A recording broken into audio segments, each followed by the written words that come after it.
সকাল 10টার ঠিক আমাদের অকটেন পেট্রোল এমনিতেই ছিল না, আসে নাই। অকটেন এসেছিল 4,500, সেগুলো সকাল 10টার দিকে শেষ হয়ে গেছে। আবার এখন অকটেন আসছে, আবার এখন অকটেন আমরা চালু করতেছি। কত লিটার আসছে? অকটেন এখন আসছে আপনার 9,000 লিটার। আবার কালকে শুক্র শনি 2 দিন আবার বন্ধ। এইগুলিকে এই 2 দিন চালাতে হবে আর কি। বাইকে 150 টাকা করে দিচ্ছে, আর অন্য গাড়ি যেগুলো আছে এগুলোকে 500 টাকার 1000 টাকার এভাবে দিয়ে আর কি। অনেক যদি মোটেল জোন থেকে যারা আছে তারা কাগজ নিয়ে আসে, এদেরকে 20 লিটার 30 লিটার এভাবে ডিজেল দেওয়া হয় আর কি।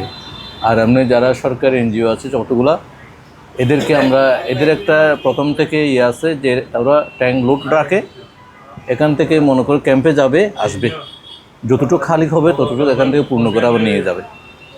ওগুলো ডিসি অফিস থেকে মিটিংয়ের মাধ্যমে এগুলি কন্ট্রোল করা হয়েছে, ব্যবস্থা করা হয়েছে। কারণ আমাদের তো একদম ছিল না অকটেন, পেট্রোল আসে না।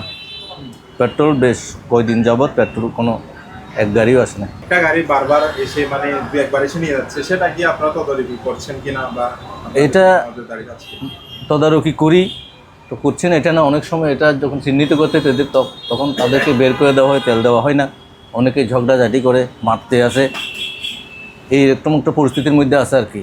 কিন্তু ওই এক বাইকে যে কয়েকবার তেল, এটা সত্য, এটা মিথ্যা না।